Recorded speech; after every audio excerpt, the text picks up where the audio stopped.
Bismillahirrahmanirrahim. Assalamualaikum warahmatullahi wabarakatuh. Selamat pagi teman-teman.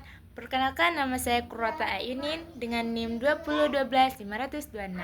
Pada kesempatan kali ini, izinkan saya untuk mempresentasikan hasil tugas saya dari program studi Al-Quran Hadis dengan dosen pengampu kita, yakni Bapak Dr. Muhammad Yusuf SAG MPD. Dan saya akan mempresentasikan tugas video saya yang berjudul kodifikasi hadis serta faktor pendorongnya.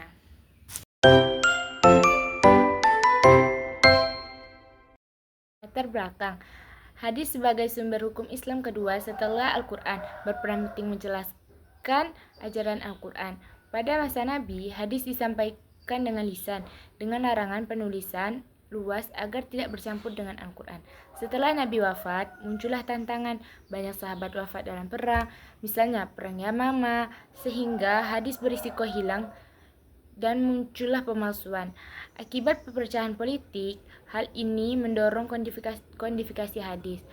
Dimulai dengan perintah Khalifah Umar bin Abdul Aziz kepada Ibnu Syihab Az-Zuhri untuk mengumpulkannya. Upaya ini berkembang menjadi gerakan ilmiah yang melahirkan karya besar seperti Al-Muwatta, Musnad Ahmad, dan Sahih Al-Bukhari dan Muslim. Kodifikasi bertujuan melestarikan dan menjaga kemudian hadis sebagai sumber ajaran Islam. Baiklah, sekarang kita bakalan masuk ke dalam rumusan masalah. 1. Bagaimana pengertian dan kodifikasi hadis Nabi Muhammad SAW dalam sejarah Islam? 2. Apa saja faktor-faktor yang mendorong dilakukannya kodifikasi hadis? 3. Bagaimana proses dan tahap kodifikasi hadis hingga terbentuk kitab-kitab hadis yang dikenal saat ini? Tujuan penulisan. 1. Untuk mengetahui pengertian dan makna kodifikasi hadis Nabi Muhammad SAW dalam sejarah perkembangan Islam. 2. Untuk mengidentifikasikan dan memahami faktor-faktor yang mendorong dilakukannya kodifikasi hadis. 3. Untuk menjelaskan proses dan tahapan kodifikasi hadis hingga terbentuk kitab-kitab hadis yang dikenal pada masa sekarang. 1. Pengertian dan tujuan kodifikasi hadis dalam tradisi Islam. Pengertian kodifikasi hadis. Kodifikasi hadis adalah proses pengumpulan, penulisan, pembekuan hadis secara sistematis untuk menghindari perubahan, kekeliruan, atau kehilangan.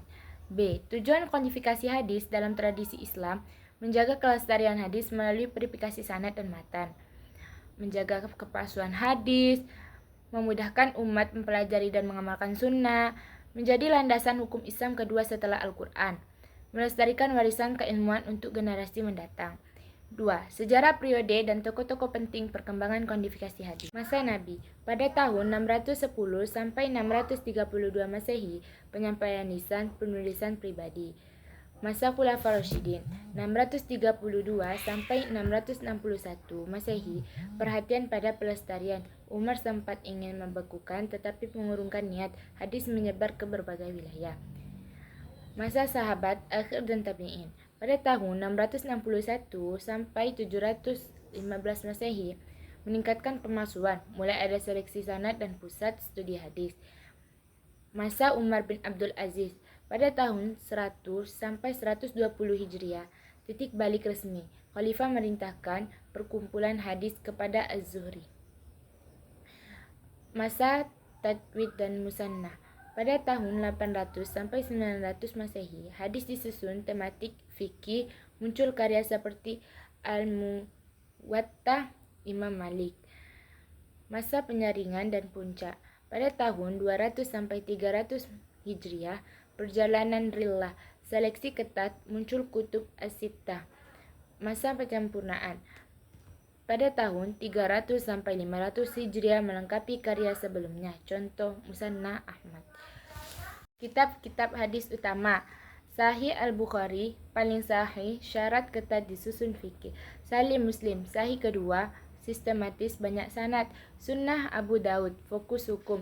Sunnah At-Tirmizi menggabungkan hadis, penilaian dan pendapat fikih. Sunnah Ibnu Majah melengkapi hadis ain. Musnad Ahmad besar disusun menurut sahabat. Faktor-faktor pendorongan melestarikan ajaran Nabi dan menghindari kehilangan akibat wafat perawi. menyebarkan Islam dan kebutuhan pedoman di wilayah baru, maraknya pemalsuan hadis akibat konflik politik dan kepentingan pribadi, standaritas hukum Islam dan menyatukan referensi, dukungan resmi pemerintah Umar bin Abdul Aziz, perkembangannya tradisi tulisan dan ilmu pengetahuan, kebutuhan metode kritik perawi, menjaga keseragaman ajaran, peran-peran tokoh penting. 1. Al-Zuhri, pelopor kodifikasi resmi. 2. Imam Malik, penyusun kitab hadis, tematik awal Al-Muwatta. 3. Imam Al-Bukhari dan Imam Muslim, penulisan kitab Sahih teratas. 4. Abu Daud, At-Tirmizi, An-Nasa'i, Ibnu Majah, penulisan sunnah dalam kutub Al-Sittah. 5. Imam Ahmad bin Hanbal, penulis musannaf terbesar. Kesimpulan, kodifikasi hadis adalah upaya penting menjaga keaslian ajaran Nabi Muhammad SAW yang berkembang dari periwayatan lisan pada masa Nabi.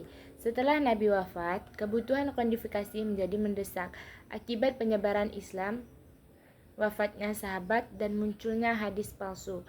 Kodifikasi hadis resmi dimulai pada masa Umar bin Abdul Aziz melalui ulama seperti Az-Zuhri.